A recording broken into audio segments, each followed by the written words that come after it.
Welcome. My name is Benton Fairchild, and I work in the IT department here at TatersInc.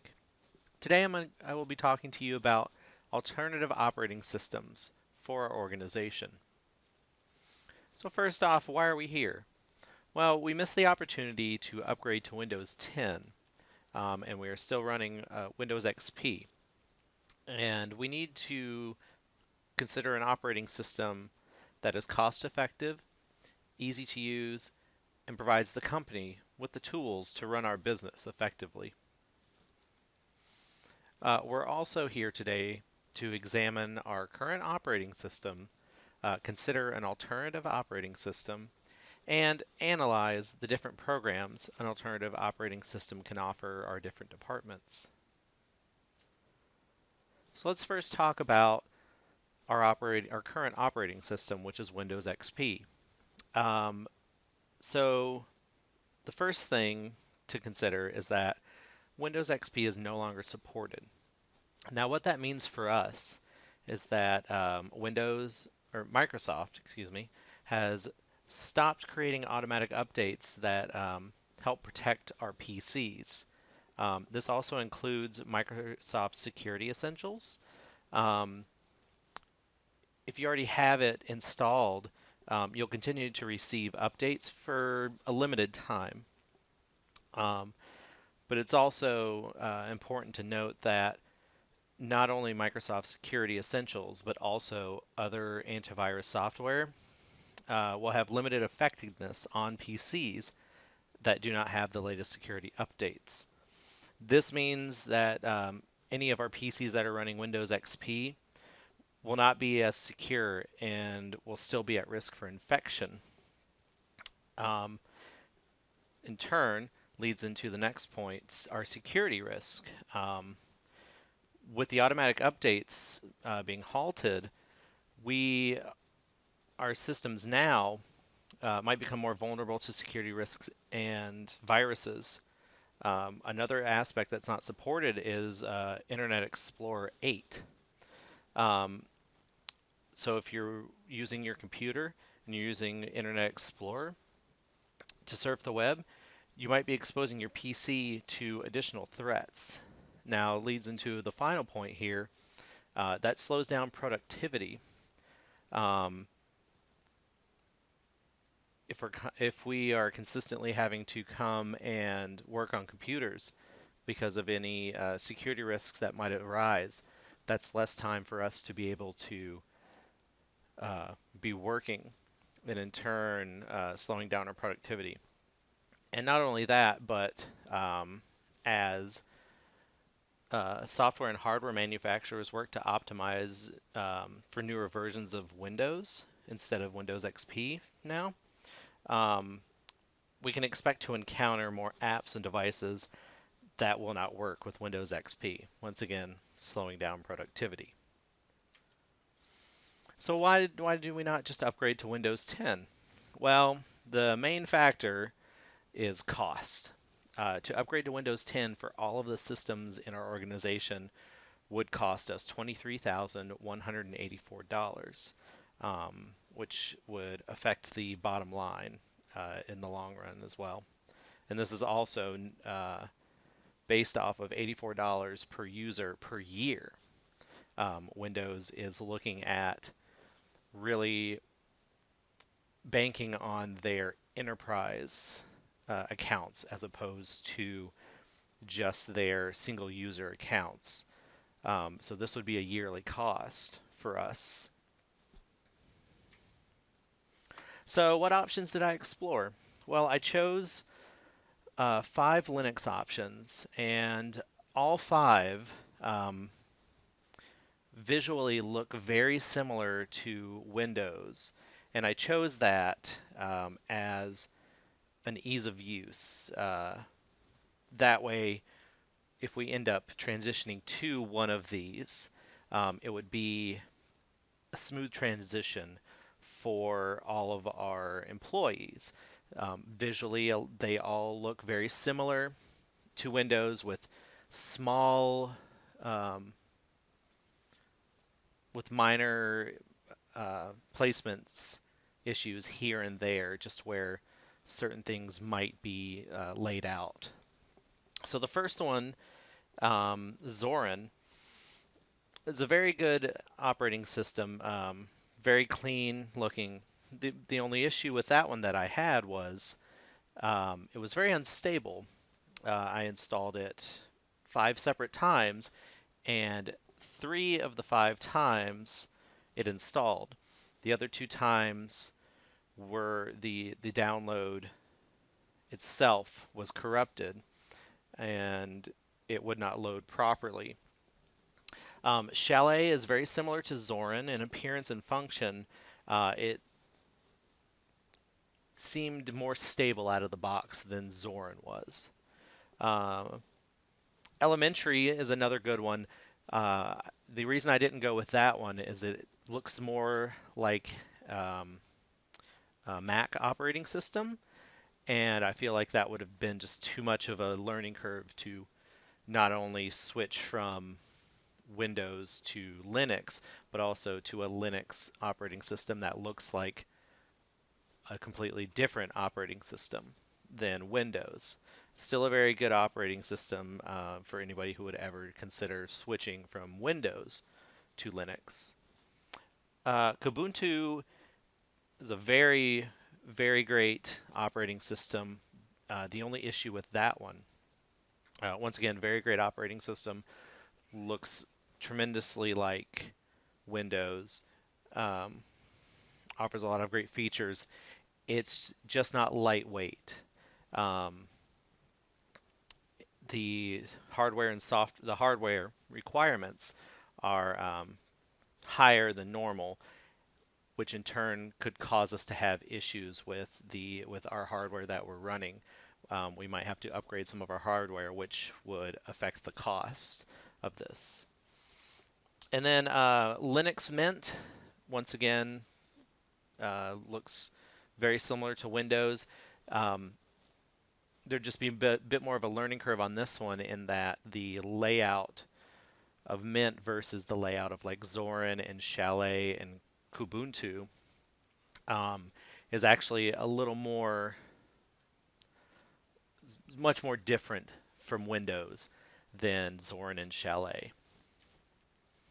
So the winner, which one did I end up choosing out of all of them, was Chalet. It was a very clean and crisp operating system.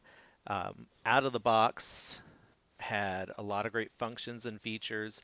Just a few programs that I had to download, which were very easy to download. Um, there were no issues there. There was no issues in downloading the operating system itself. Very user friendly.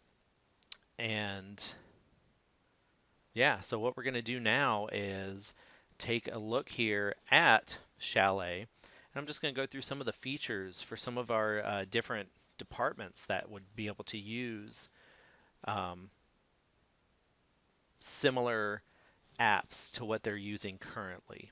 So let's go take a look.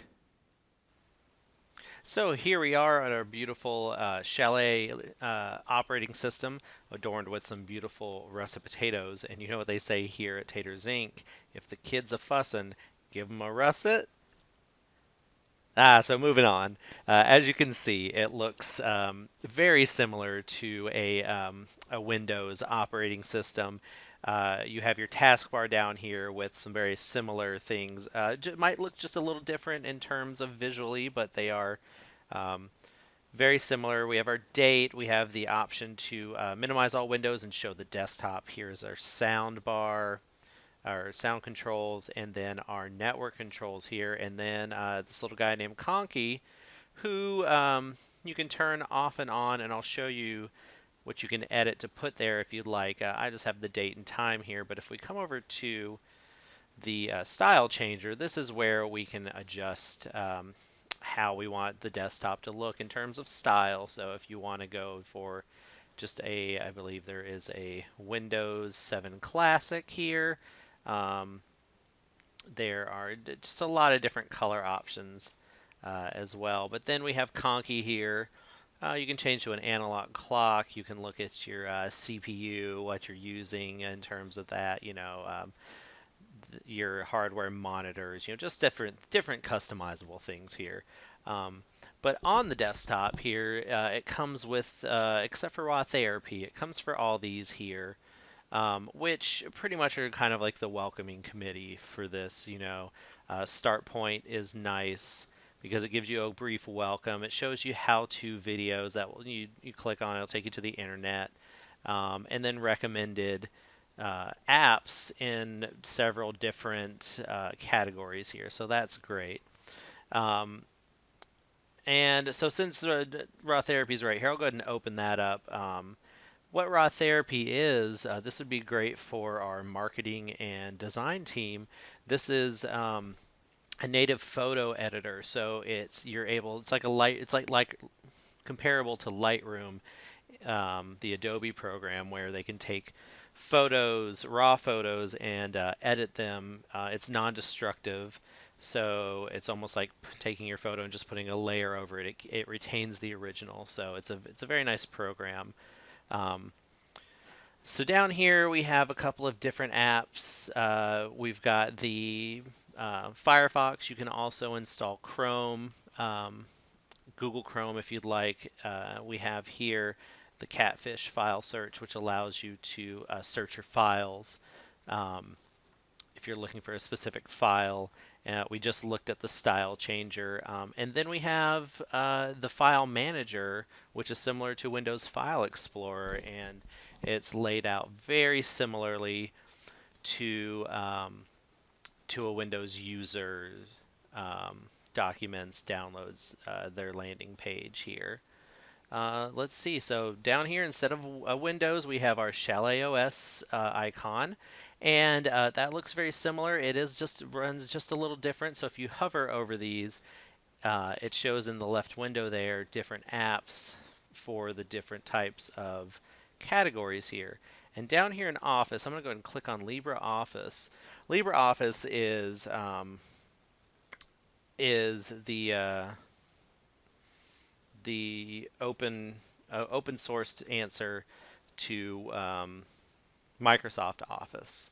So if you click here, we've got Writer document, Calc spreadsheet. So I'll click on Writer, and this is just, this is like Microsoft Word, where you just create documents. And this is all, it just laid out visually just a little different, but you have pretty much all of the things you could do in Word you can do here. And then let's go back to Office. You also have oh, I'm running right over it. Calc, our finance and our admin teams would definitely find the LibreOffice helpful. So this is just like Excel, we'll just